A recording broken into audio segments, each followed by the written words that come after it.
at the Boston players' smile then. But Michael Jordan is not only the best basketball player, but he's the most exciting basketball player to ever play. Tatum fires away, pumps it in, 51 for Jason Tatum. The Big Three NBA podcast is powered by Prize Picks, the exclusive daily fantasy partner of the CLNS Media Network. Hey everyone, welcome into the Big Three NBA podcast. Sherrod Blakely, sorry I'm losing my voice, but I'm going to get through this. Gary Washburn. She been partying hard, y'all. That's what she really trying to say. Gary, you know that voice. That's that partying hard voice. Like, sorry, my voice is a little hoarse. You know what I mean? I have been working for 2 weeks straight. Anyway. Air quotes, working. Air quotes, working. See? Always comes from me. But as you all know at this point, Banner 18 has been secured.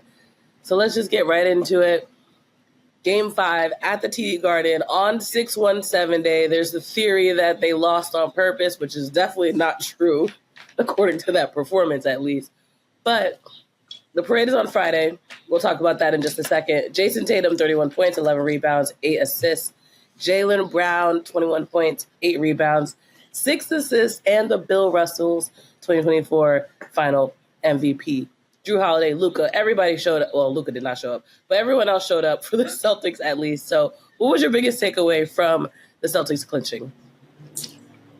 I think that the biggest thing was they finished the season off just how it really began, and that is a total team effort. You know, when you start going through the guys that really stepped up in that Game 5, Tatum had the most points. Jaylen had, was right up there with rebounds and assists. Drew Holiday had a double-double. A guy that people aren't going to remember much from this game, but if you went back and watched it from its beginning to the end, you'll realize that Sam Hauser, made a couple of plays that set into motion that double-digit lead that they were never able to, that the Celtics were never they didn't relinquish going forward.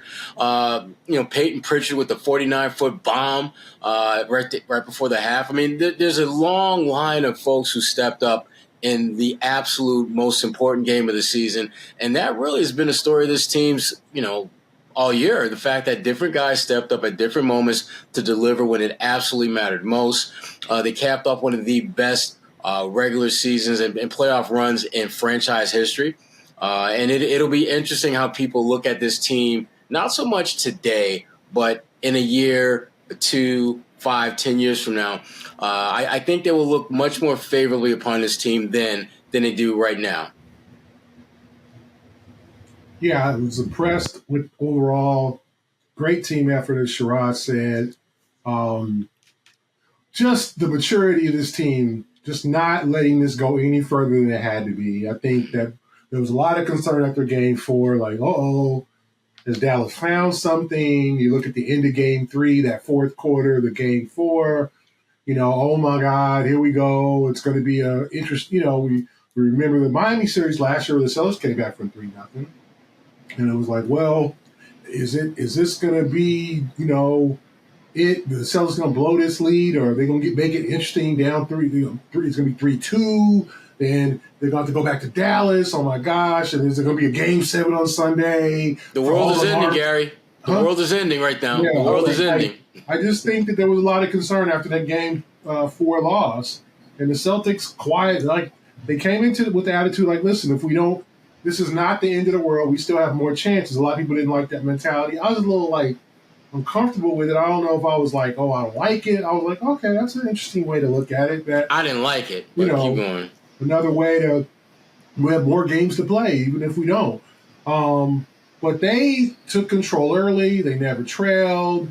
And I just thought it was a complete team effort. Jason, Jaylen, Drew Holiday playing his ball. Kristaps Porzingis, hats off to him. 16 minutes, probably should not have played, ever been close to the floor. Gave him 5 points. Just, a little something. He wasn't going to be a little Kristaps from old or healthy. We gave him a little something, right? Al played his butt off. Peyton with the half-court shot, more than half-court. So it just, like Sherrod said, typified their entire season. They just battered Dallas with their depth. The defense won this series too. People said, well, what about the offense? The offense was okay in this series, but that defense, man, put Dallas to shame. 88 points in the closeout game. Kyrie was never right in this series. So hats off to the Celtics. I mean, amazing season. We've been through all the ups and downs, and I think that a lot of times people judge them on the past, which is understandable. And you hate to put it on guys like Marcus Smart and Grant Williams, who was at the game. Well, Grant Williams was at the game, by the way. Good sport, that guy. Good guy, Grant is. I hope that he does well in Charlotte, and a couple other members of the Charlotte team were there. Grant Williams fan club, Gary Washburn, president presiding. Because he could be bitter, but I'm sure he's happy for his teammates, and but Brad Stevens made the moves to make the difference. Joe Mazzulla coached those guys up, and the players on the floor realized this is their year and they had to get it done. Because, I keep hearing that ad for what's the post-game podcast you do, Sherrod, with all the guys? Report? Huh? The Garden Report? The Garden Report, and Sherrod saying, anything less than a championship is a failure. I said that on day one, Gary. I said it on day one. Yep. Day one. And that is true. And I think everybody realized it is. And they played that way. And they played with that sense of urgency that they didn't want to mess around and have this go to games. You see now, we go to the hockey series. Florida lost again, so now they're headed back to Edmonton. And it's not 3-0 no more, 3-2. So this could get real interesting in the hockey. They'll sell that's not going to be me. You want to sell the star now in Miami? Miami getting a chill on, or probably not but chill. The cross-sport promotion, Kachuk on the Panthers, who went to Chaminade with Tatum. Now I'm rooting for the Panthers because I just love this storyline. Two St. Louis boys in their respective championships. Yeah. But we'll see. In the same year. It's crazy. And now Tatum's in Miami, so if they win, they can all celebrate together. I just made all of this up yesterday, by the way, so now I'm expressing Very good, Kwani. how I feel. Good. Well, it's true, but yeah. Well done, Kwani. Well done. Okay, thank you. Anyway, you were saying, Gary. By the way, Kwani, Chaka Khan did one of those Kanye West concerts. You gotta look at it. I mean, it's like your auntie up there. I saw her. She looks amazing. If I can look even half as good as she looks. Like Auntie Kwani up there killing it. So anyway, I'll take it. But I just thought complete team effort. They did everything they're supposed to do. And I said they didn't bop Dallas over the head with offense. They won this series with defense, and you got to give them credit and love for that. Defense wins championships. Never evergreen quote. But let's look at Dallas because, as you mentioned, people thought that there was hope, there was redemption, but they never came back from this one. Luka 28 and 12 in that Game 5 loss. Kyrie 15 points, 5 for 16 on shooting. Runs into, I feel like he not to be funny, but is he cursed at the TD Garden? What you think, Gary? That's your boy, Gary. What you think? What was going on? I don't know. I mean, he had some moments. He had a couple of threes, but he just wasn't as good in Dallas. He was good, really good in Game 3. Mm-hmm. Okay in Game 4. But I wonder about. I wonder. That's all I got. It all started when he saged the TD Garden. I don't know. It's something psychological. And at first I was like, no, it's just happenstance. They played on a couple of bad teams. He's come in, but it's just like night and day, the performances. Yeah. So you honestly have to attribute it to maybe having, not just having his mental right when he gets in. Something about the atmosphere, closeout game, because he looked okay. He got off to a decent start. It was like, okay, here comes Kyrie. He's about to, not that he was going to score 40 points, but he was going to have a solid game. And he had, he was okay again. He was, if you look at his, I'm sorry, bad. 5 for 16. Yeah, he was bad. 3 for 9. He had 9 assists. minus 11, but nothing special. Absolutely nothing special. I mean, just not that 1-2 punch that he needed with to be with Luka. Just he wasn't, and that has to be a real disappointment. And I'm sure the Mavericks have to figure out, okay, is he that guy to be that that second primary option on a championship caliber team? Because if you look at his numbers, I mean, he averaged 20 points, but a lot of that's those 2 Dallas games. 27% from 3, 41% from the field. Not good. Not good. I mean, Dallas just wasn't good other than Luka. That's the main problem. And they didn't have enough supporting cast. A lot of those guys are awful in the series.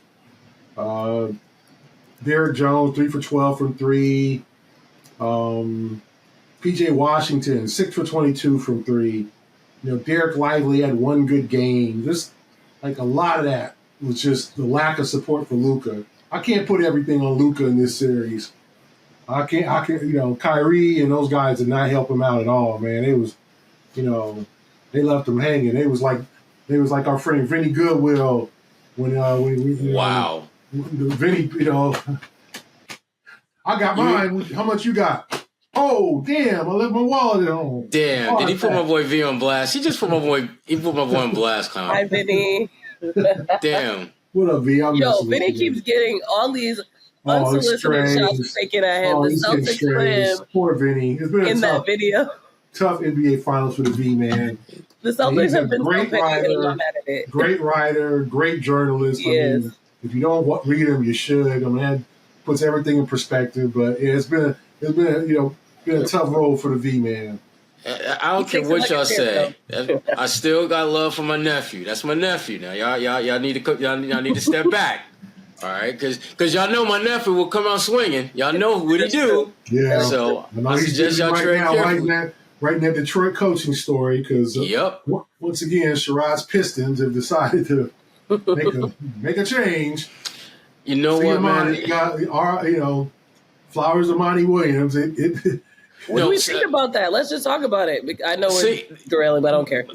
Monty's going to be okay. There's 65 million reasons why.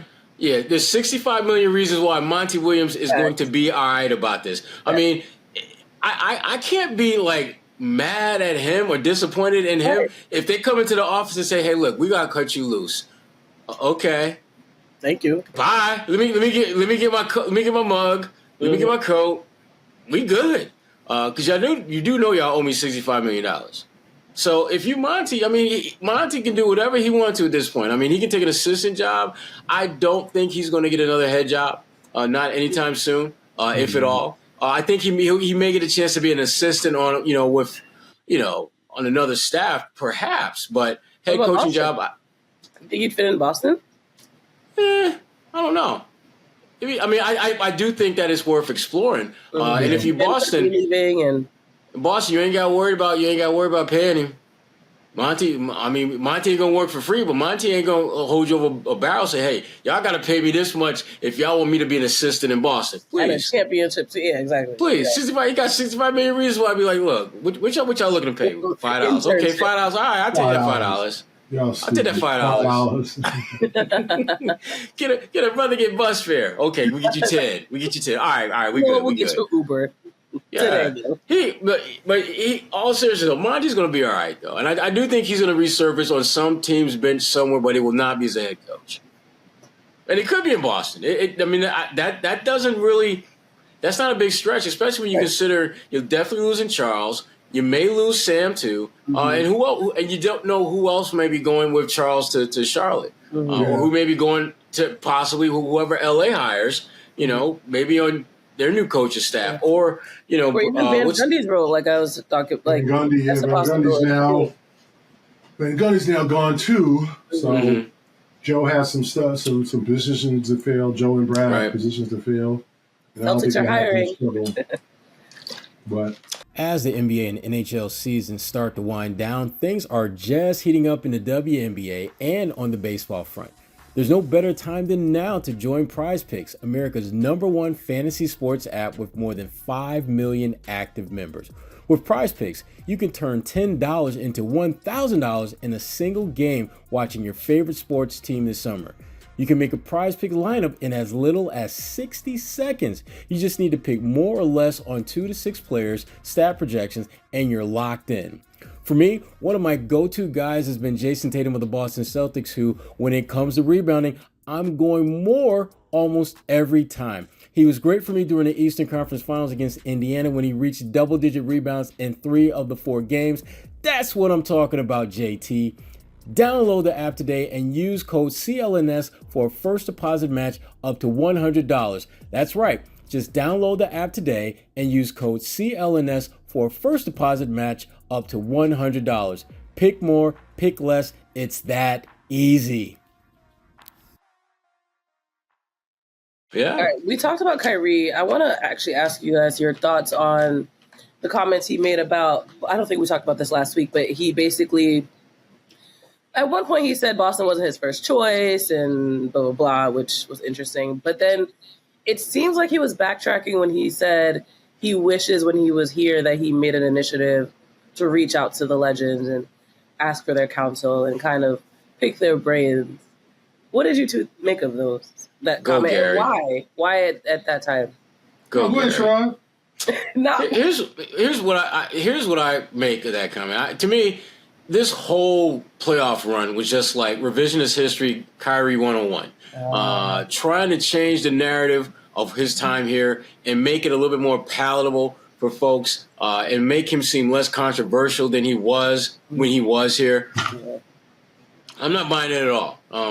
Kyrie is a really smart guy. You don't have to agree with all that he says. You don't have to understand everything he says. But there is a certain amount of thought that goes into pretty much everything he does. And Kyrie understands that at this point, he is closer towards being a historical figure in the basketball landscape than he is a guy who is balling out of his mind. He can still do that, but you're thinking more and more about him as far as his historical relevance and position in the league than you are what he can do going forward. And so he, I think, understands that, and I think he's trying to reshape the narrative surrounding who he is in a way that doesn't seem as abrasive or as offensive as it was in that moment. This whole talk about, wanting to, if I could do it again, I'd connect with the legends. Stop, bruh. Stop. Because if there's one thing that separates this organization from damn near every one other organization, is that the legends don't just go away. I mean, if you really, really, really wanted to connect with the legends, Bob Cousy is right up the damn road. If you really wanted to connect with legends, Sat Sanders is a short phone call away. If you really wanted to connect with the legends, you got Tommy Heinsohn, who, bless his soul, was right in the building every game. So don't give me this, I want to connect with the legends mumbo jumbo, because you know damn well that you could have easily done that. They were literally in your face. So no, not trying to hear this nonsense about, I wish I would have connected more with the legends. Come on, man. Stop it. Gary, go get your boy. Stop it. Get some help. Stephen A. I think I think Kyrie is being honest in a sense of what his mindset was when he was in Boston. And when he was here, he was just not an approachable, friendly guy at all. He just was not. And so hence, he didn't connect with the legends. He didn't talk to people. He didn't talk to, and that was 18 and 19. And there were some people who were still alive back then with Tommy, guys like John Havlicek. There were some legends that were still alive, Sam Jones. And even the more recent ones, shoot, Max is always around, right? Mm-hmm. Or even the ones that might have even played against him for a minute with Pierce and Garnett. And even, like a Ray Allen. Like, to me, he was just in a different space when he was here. He was extremely arrogant, pompous.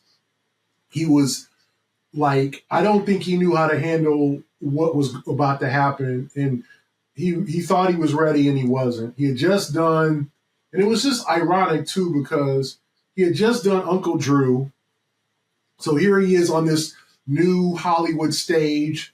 He does, he basically says he covets his privacy. Leave me alone. Don't ever, don't get inside my personal life. But yet I'm going to do this movie. And I'm going to be doing all the media, and I'm going to have a premiere, and I'm going to have all these hoopers in it in this movie. And I said, I liked Uncle Drew. I didn't think it was a bad movie or whatever. I thought it was a pretty good movie. Little cute basketball movie, but he had just done that. And I just think his whole mind frame was still it's about me. And is this the place where I can be completely myself? And I don't even think he really realized what himself was at that time. So, yeah, I think, and then this whole you better study up on the tradition, and you better, I've heard other players say that they got here and they weren't really into the whole Celtic thing. What does that mean? So what? I wasn't even alive then. What you talking about?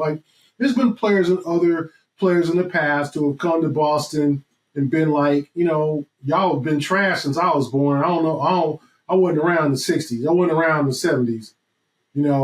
I was a, baby in 86 or whatever. You have some of these, players who don't recall and don't pay homage. And that's just not the approach to have here. I think we all understand that since we all been in this market. This is a different place. And I think Kyrie wasn't prepared for that. Even though his dad played, he claimed, this is like a second home. Oh, my dad played at Boston University. I know the city. And it was a bunch of cry. It was a bunch of BS. He just wasn't ready to be a leader. He wasn't ready to be a good teammate. He wasn't even ready to be a good person in terms of the people in the organization. He did nothing, very few, unless it was forced community service stuff. It's like Kyrie, you got this kind of angle, this African American pro, angle with the black. He never reached out to the black community here. He never did events. I don't know if you all remember, I don't ever remember Kyrie doing something at Boys and Girls Club. And I'm not talking about every week. No, I think you're right. Because that was the year I was going to all the community events. Yeah, there was nothing, no offense, Kyrie didn't do nothing. He was not one of them guys, okay, put me on the list. And then the report about Christmas. Yeah.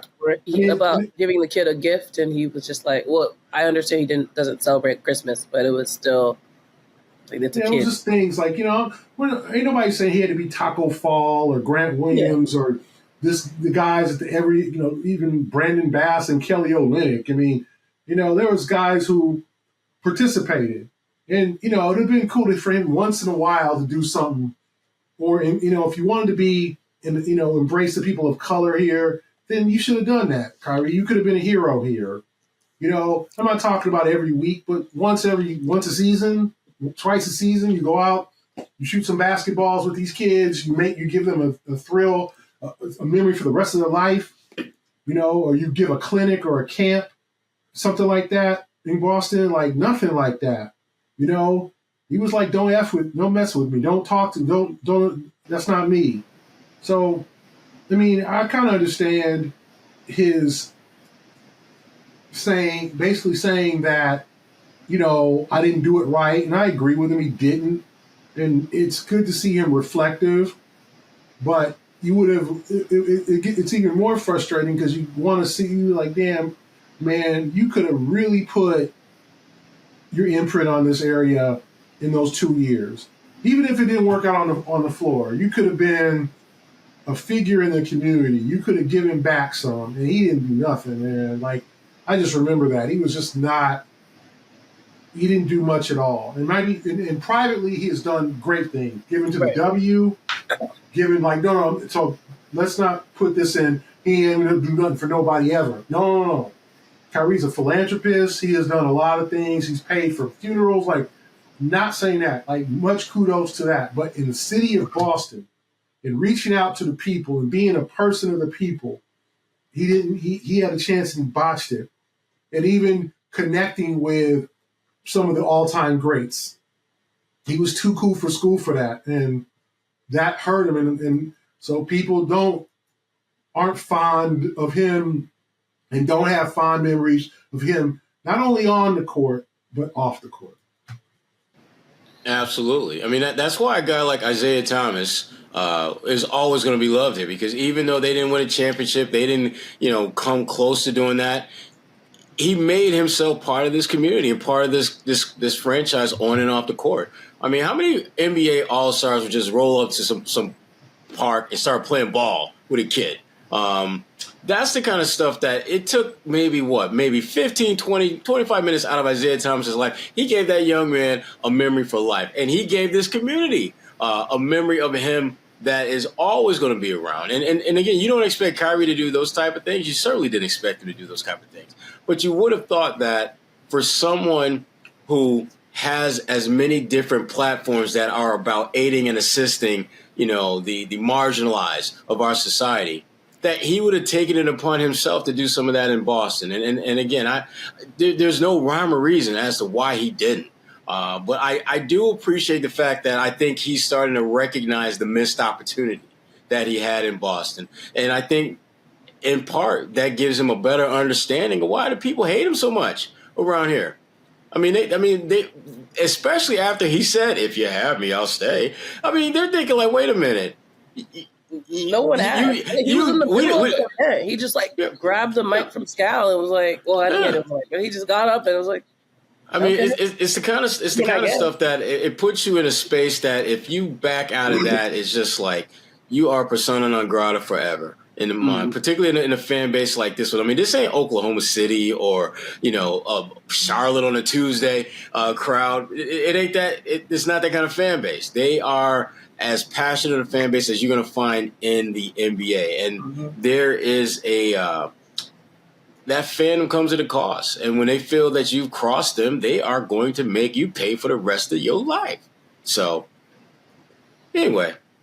Yeah. Let's move on, Kwani. Yeah, let's talk about the MVP. The Bill Russell 2024 MVP.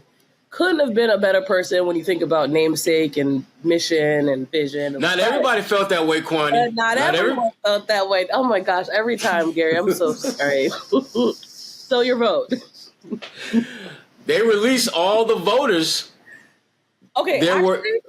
When I saw the voters, for our listeners who may not be as familiar with the process. Break it down, Kwani. Break it down for us, Gary. No, I want Gary to break it down. How does it work for you? There was 11 votes, 11 voters.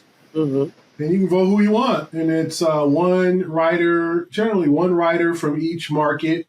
So one from Dallas, one from Boston.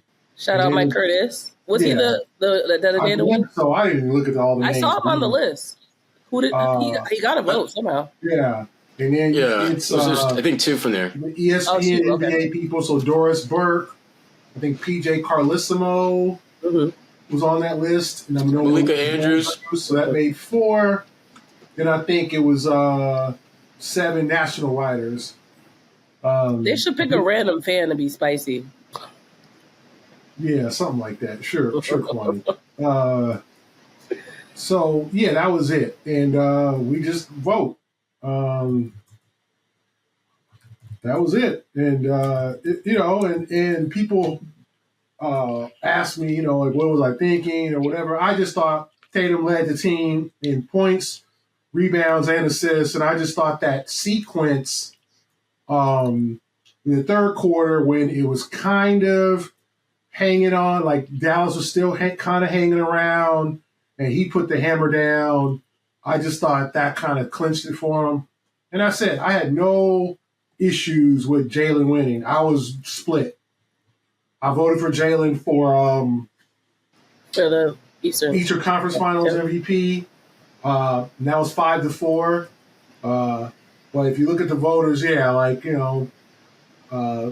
was on the list, Sean Powell, our friend, Jeff Zilga from USA Today, Simone Sandri from Italy, Mike Curtis, PJ Carlissimo. So, various national and then TV, and then a couple of ESPN folks get the vote. Do you know ahead of the game that you're getting? I imagine you know ahead of the game you're getting that vote, right? They inform you during the series when it gets to closing and ask you if you want to. Some people don't want to vote. Yeah, so they ask, and I always say, okay, that's cool. This one, the Jaylen one was 5-4. I was like, man, might have put him over the top. This one, I wasn't, I wasn't sure. I didn't know it was 2 more voters than it was for each conference. Uh-huh. So it was 11 and not 9. And I thought Jaylen would probably win it because some of us discussed it during halftime, like where we were leaning. But I just thought those buckets that Jason got down the stretch were just put him over the top. But obviously, not everybody felt that way. And I thought, obviously, Jaylen's defense on Luka was remarkable. I think that was probably the biggest surprise of the series was the defense they played on Luka. Obviously, I think the surprises in terms of Dallas were their supporting cast never really stepped up. Kyrie was bad, mostly not bad. He was below average. Yeah, he was. He was trash most of the series. I'm gonna say it for you guys. You ain't gotta say it because you're really nice. I'm not. He was trash most of the series. And the defense on Luka,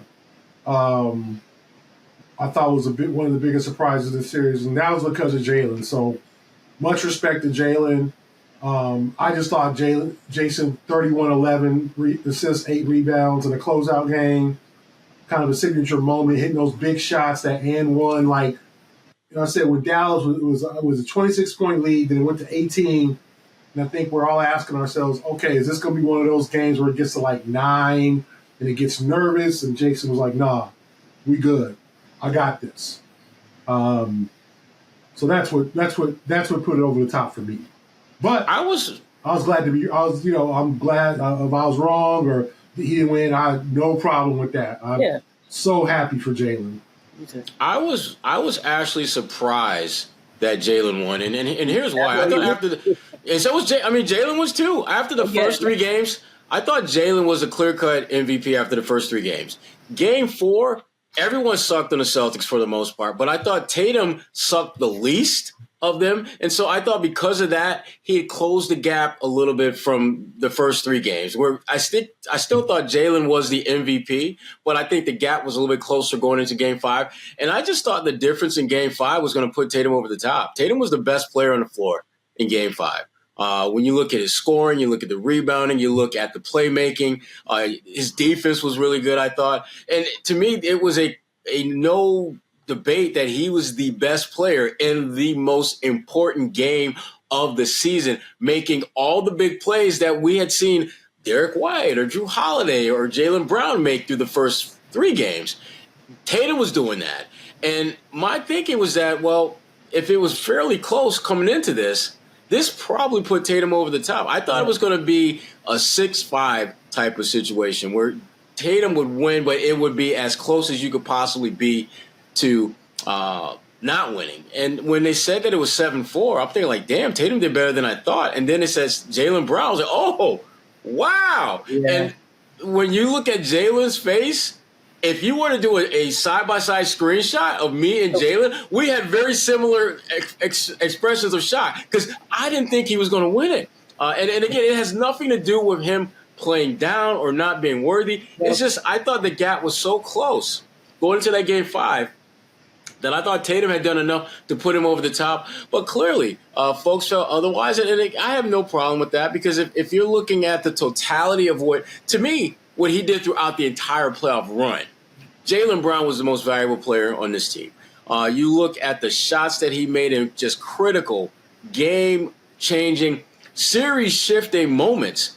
Jaylen Brown delivered. And even in Game 5, even though Tatum was the best player, Jaylen had some moments where he had some really big plays. And, again, going back to his defense on Luka, Luka is a phenomenal scorer. One of the best, I think, the league has to offer right now. And he does it with very little motion. He's not, beating you with above the rim stuff or shooting from 50 feet and doing all the things that we've come to define as greatness. He just finds ways to get buckets. And Jaylen made him work harder than I think he's ever had to work. Luka's probably going to have to rethink what his offseason regimen is because of Jaylen Brown. Mm-hmm. Jaylen Brown wore his ass out. You saw the clip when he said, when Luka is in, put me back in too. Yeah. And that doesn't even get into the, some of the leadership stuff that Jaylen, did. I mean, they had Jaylen mic'd up for Game 5, and they were showing some of the sound from that. And I was listening to that this morning, and there was a point before the game where Jaylen goes over to Tatum and he just says, in his ear, like, you're not going to be alone out there. Remember that. And he had his arm on his back, just kind of patting him. And that's the kind of stuff that it absolutely smacks the crap out of that narrative that these two can't get along, that these two can't work together. Jaylen understands, and both of them have talked about this. Jaylen understands that his value is predicated heavily on what Tatum does, and Tatum has said the same thing. They cannot be as dominant a player as they have shown themselves to be thus far without the other. It is a proven fact that over the course of a playoff series, at some point, those two are going to put the Celtics over the top because of their ability to work in sync with each other. And I thought, again, this was the first playoff run where we've seen more times than not, they weren't tripping over each other to be that guy. They just seemed to be kind of running at a very comparable pace. It's just that it was faster than damn near anyone else was running. And so it was really good to see them really, I think, show their as close to their potential as a tandem as we've seen in their careers. And again, I think, I'm with Gary on this one. I would not have had an issue with either one of them being MVP. Yeah. And if it came down to where it was like a tie for MVP, where someone said both of them and 5 were for, 5 were for one and 5 for the other, and someone said, I can't pick one, so I'm going to pick both, I would have been cool with that. They would have been cool with that. And I mean, in fact, if I bet you if there was some collusion among the voters, which there wasn't, that probably would have happened. Oh, has that ever happened in the past? I don't think so. I don't think there's ever been a tie. Yeah, we don't need a scandal this year. But if there would be a year to have one, this would have been the year for that. Perfect year. The NBA Finals have finally arrived and will once again be one of the hottest tickets in sports. You want to be there and not have to mortgage the family home or take a second job to do so, right? Game Time makes getting NBA Finals tickets even faster and easier. Prices on the Game Time app actually go down the closer it gets to the tip-off. With killer last-minute deals, all-in prices, views from your seat, and their lowest price guarantee, Game Time takes the guesswork out of buying NBA tickets. That's a huge get when it comes to the NBA Finals, which will start in Boston for Games 1 and 2. Those tickets are going to be super pricey, so waiting to the last minute and take advantage of the Game Time app makes a ton of sense. Here in Boston, every season is sporting season, so for me, the Game Time app makes it super easy to find tickets for just about every sport in my area, which is great this time of year when family or friends pop into town at the last minute and you're scrambling for something to do that won't break the bank, like, getting tickets to the NBA Finals. Game Time has you covered. So take the guesswork out of buying NBA Finals tickets with Game Time. Download the Game Time app, create an account, and use code CLNS for $20 off your first purchase. Terms apply. Create an account and redeem code CLNS for $20 off your first purchase. Download Game Time app today. Last minute tickets, lowest prices, guaranteed. No, I do appreciate how Jaylen Brown used that underdog mentality to be as productive as he was this postseason, because he's been told ever since Tatum's been drafted that it's Tatum's team, and not necessarily by his teammates, but the outsiders, the noise, the media, whatever the case may be. So the fact that he won, I know that he was shocked, but I am also happy for him because let's say this ends up really becoming Tatum's team, even though they've clearly proven that that's not the case, that the two of them can coexist and be just as productive. At least he has one already, because we know, like, especially from that vote, that Tatum most likely will be getting a lot of those in the future. So no loss on Tatum's part, but also congratulations to Jaylen, because now he has the opportunity. And of course, he'll be fueled to want to get it again. So friendly competition. I'm a fan of it. Absolutely. Absolutely. All right, let's look at the big picture. All-time great offense, elite defense. Is this, I'm being a little dramatic here, one of the all-time great... Wait, Kwani be a little dramatic? Soccer. Do you think this is one of the all-time great Celtics teams? If so, why? And if not, what are they missing? Gary, I want to hear what you got They're to say. missing Gary. That's what they need. That's what they're missing. Of course. I have to. I mean, if you look at the numbers, you gotta put them on that level because of their playoff run. It's really hard to go 16-3 in the playoffs, and I don't care who you play, and people will kind of dissect the competition. Well, they didn't play, because you could say like they didn't play that like equal. One, they didn't have an equal really this year. Secondly, they didn't play Denver. They didn't play Oklahoma City. They didn't play a Milwaukee or Phil like a showdown series. Even the Knicks. They didn't play that epic series with the dramatic music and the going back and forth and the start. Like they didn't play that series. They handled their business so much easier, and made it look like the competition was bad. I thought, Miami wasn't up to par, obviously without Jimmy Butler. I thought Cleveland was solid, but and then Indiana was a team that was kind of tricky, very hard to play. The Celtics, after almost damn near losing that game one in Indiana, took care of business, swept them, won some close games in Indiana, took care of business, and got them out of there. And then Dallas, who had beaten Oklahoma City, had beaten Minnesota, which beat Denver, took care of them in 5. So you cannot argue like everything they were supposed to do, they did. They lost 3 playoff games. We talk about the 08 team, and I've said this before. The 08 team lost 10 playoff games. So honestly, do you compare those teams when one team went 16-3 and the other team went 16-10? And you look at the competition, well, they played LeBron, I get it, and they played the Pistons, Sherrod's Pistons. Competition might be a little more stiff, but that team also went 7 games with the 8th seed in Atlanta. They took care of the Lakers in 6. So to me, you've got to put them on a certain level where you say, oh, it's like you want to put them on the same floor with the 86 team, then you're probably going to lose that argument. But in terms of what they did statistically, with how easy they made it look, winning 80 games throughout the season, you got to say they're one of the best Celtic teams of all time. You have to say that. 64th all-time in wins, and they got it done. One of those teams that won 68 didn't. They got Havlicek got injured that year in the playoffs, and they didn't win the championship.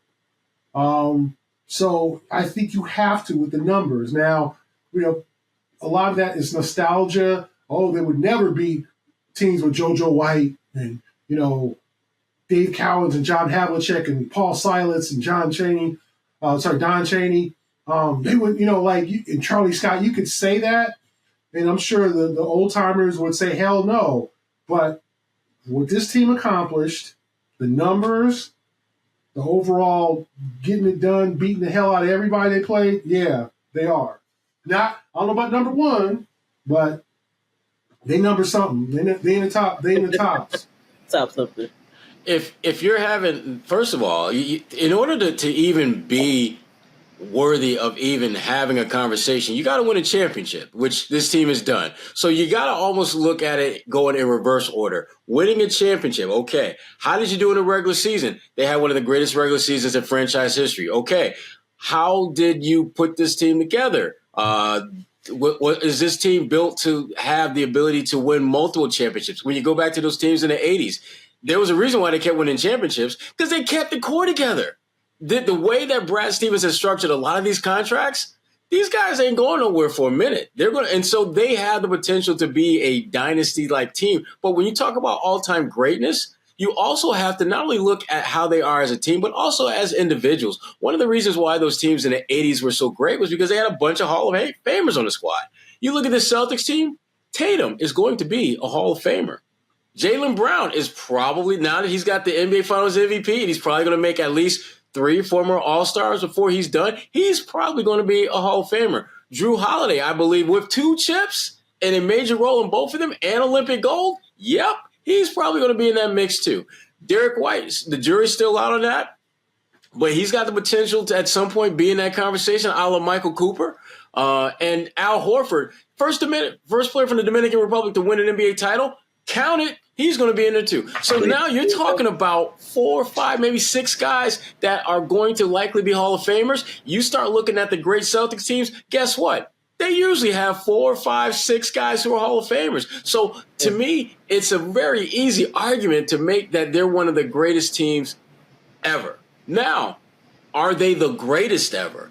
That chapter has yet to be written, because when you talk about being the all-time GOAT, you got to win multiple championships. Yeah. And I would argue that it's harder to do that in this day and age than it was back then, because there's just more teams. That creates more variations, more potential roadblocks on your path towards being the last team standing. But if this Celtics team, with Tatum and Brown at the core, if they can reel off maybe 3 more titles in the next 5-6 years, 4 titles, similar to what Golden State has done, yeah, this team, the status of this particular team will increase exponentially, because they will be seen as the ground zero of the dynasty. And because of that, their status will continue to grow and escalate, and to the point where I think this team has the potential, when all is said and done, to be viewed as the greatest Celtics team ever. Because you look, and Gary touched on this earlier, from a statistical standpoint, they beat the snot out of everyone this year. I mean, not 1, not 2, but 3 teams they handed a 50-piece beatdown to. That's never happened in NBA history. You look at what they've done defensively. You start looking at all the different defensive statistical metrics and things of that nature, and the offensive execution and all the data that they have compiled over the course of this season at that end of the floor. This is one of the most dominant teams that we have ever seen in NBA history. And the reason why people aren't more excited about it is because there is a certain recency anti-bias where you don't want to give them too much credit, because it just happened. It's still fresh. We haven't gained an appreciation for the moment, because the moment we're still living in right now. I think over time, in the next 3, 4, 5 years, as we look back on this team, I think that they will only be looked upon more favorably than they are right now. People will start looking at those numbers a little bit more closely and realize, damn, nobody has been this dominant since that 2-4 Celtics team.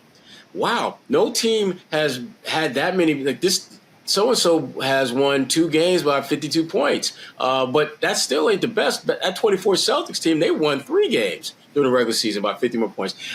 Time has to move on before this team can move up in the eyes of many. And I think if they can stay healthy and stay together, which Whit Grossbeck made it pretty clear that was his plan, this could be the greatest Celtics team ever. Well, in the words of the great poet Natasha Bedingfield, the rest is still unwritten. Wow. Didn't see Natasha. Okay. You guys know that song. Don't act like you don't know it. I know what you're saying, but I did not see that coming, Kwani. Well done. Well done. Thank you. Gary's like, what? Gary definitely maybe does not know what I'm talking about. Okay. But before we wrap up, let's talk about the offseason. The Celtics, it never stops. There was a report that they actually had some recruits the day after the Celtics had won the championship. Most of the executives had barely gotten any sleep. Shout out to them, honestly. And also shout out to the prospects that had to perform in front of potentially tired and maybe hungover execs. I'm not saying they were hungover. I'm just saying they may have been. But the offseason, they have the drafts coming up. The Celtics have the number 30 pick, the 54th pick. That's next week, June 26th, June 27th.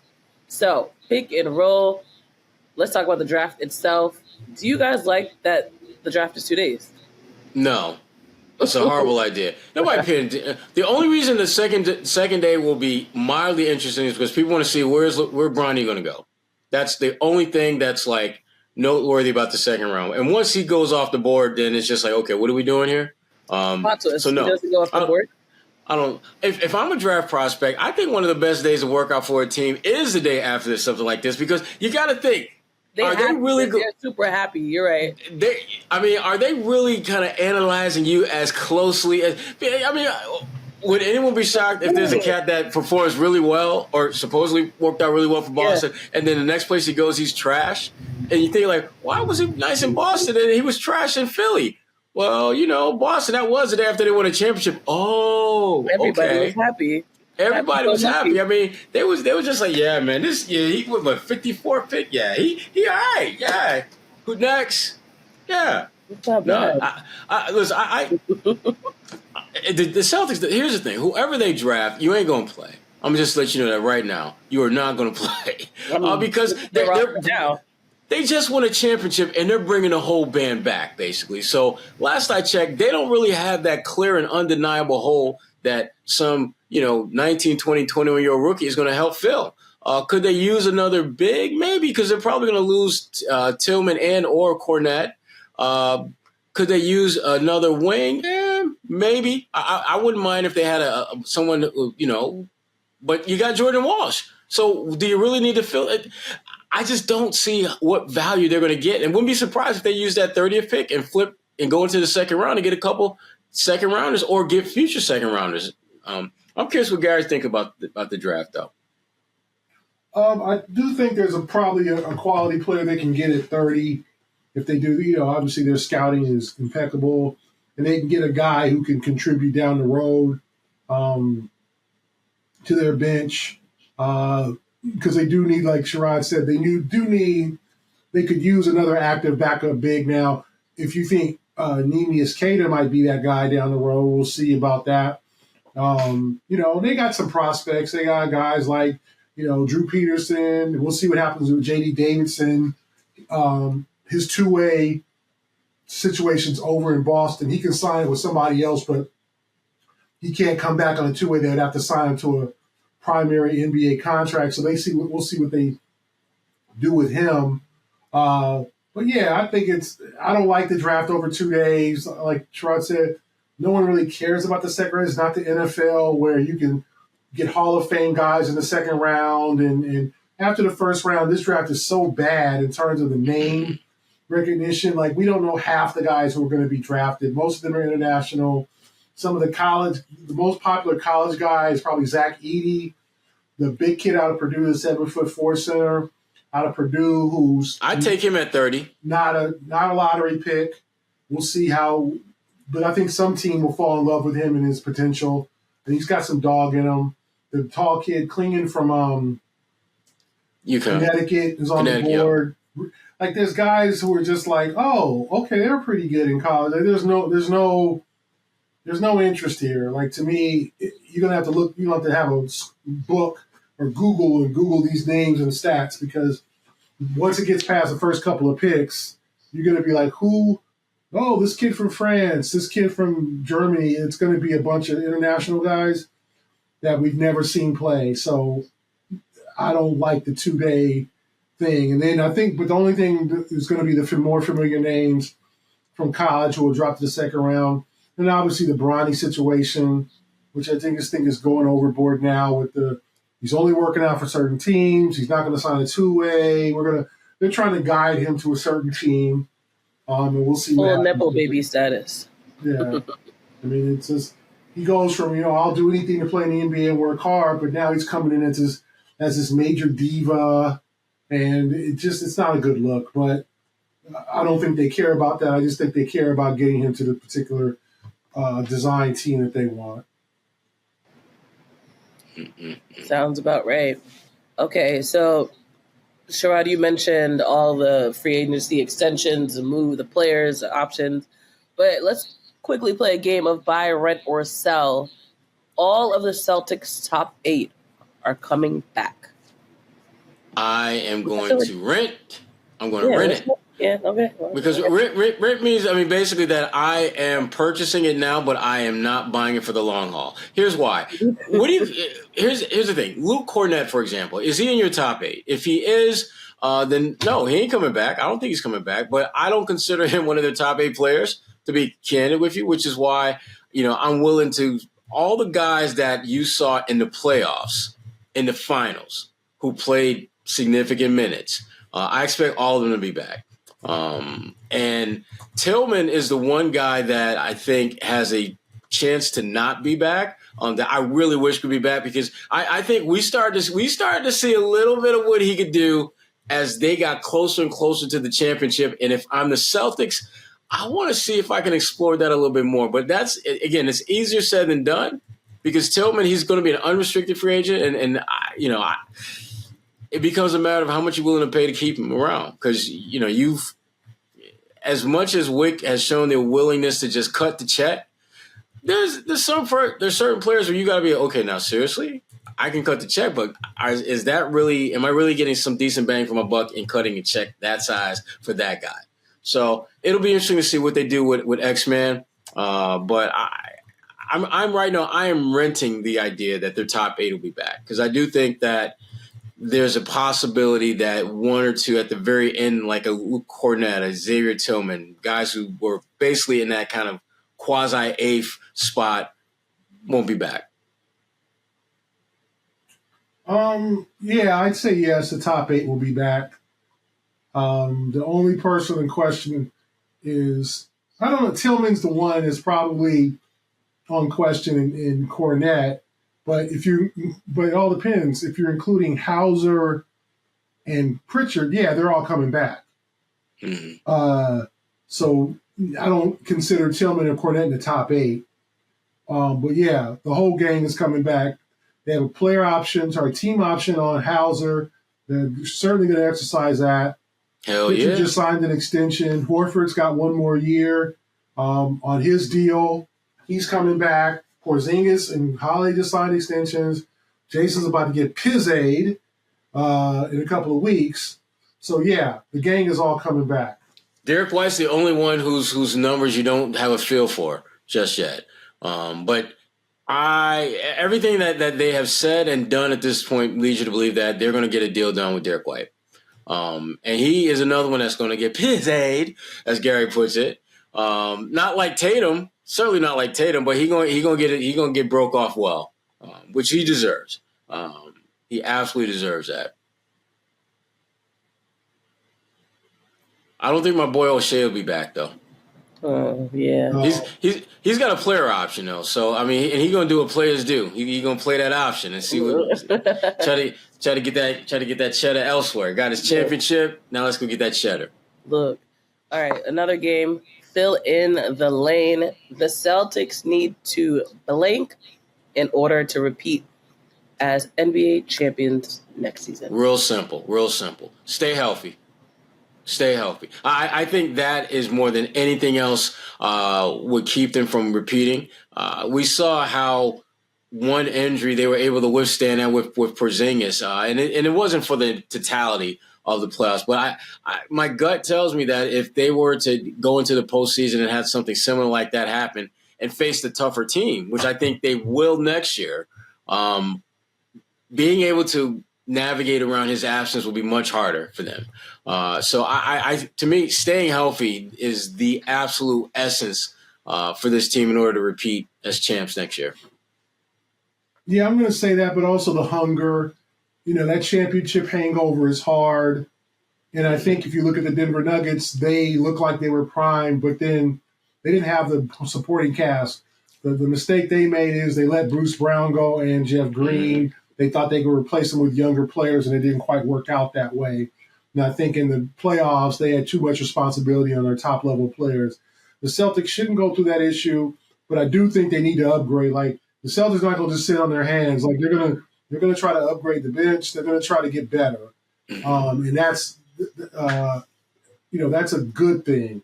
As a Celtic fan, you want Brad Stevens to go out there, bring in a draft pick, figure out if any of these guys are international that they have stashed away already, figure out what to do with Drew Peterson and J.D. Davidson, and then just add maybe another veteran. They could use another shooter, they could use some more scoring off the bench.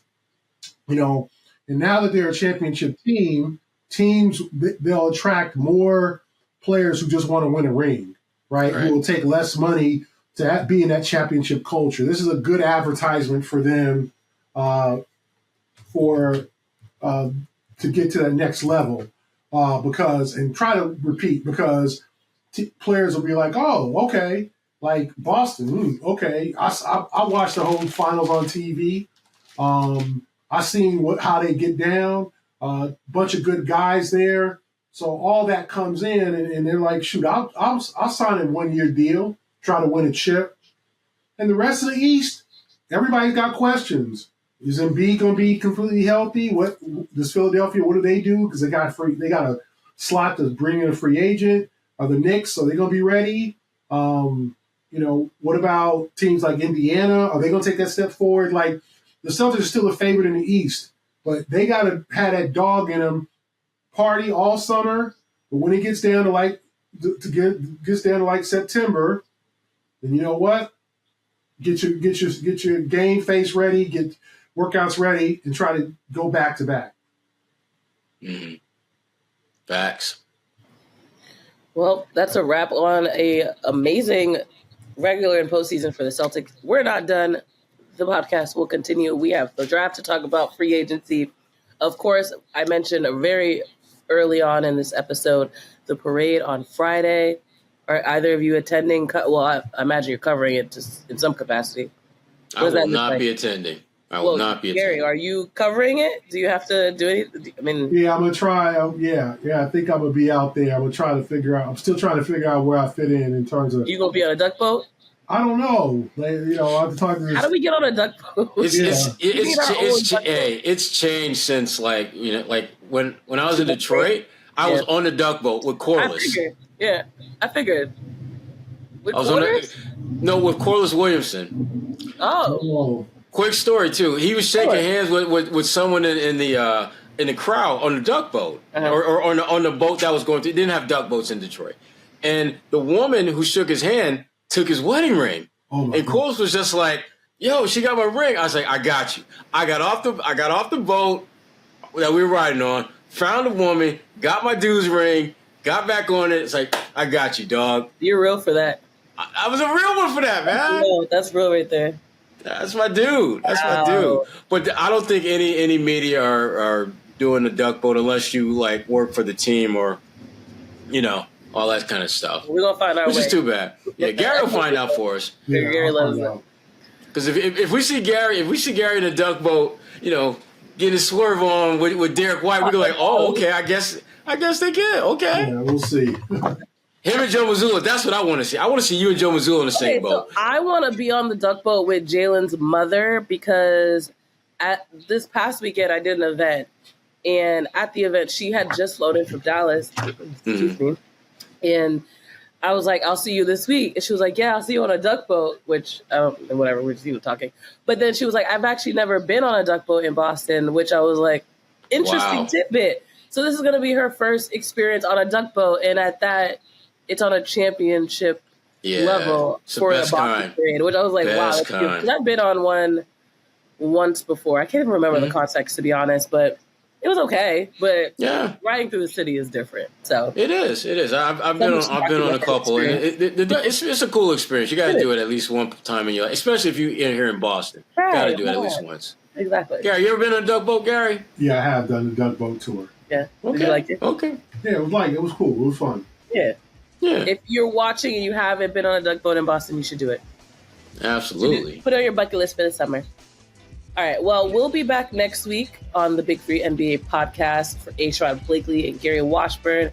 I'm Kwani Lunis. Enjoy the parade and congratulations to the Boston Celtics.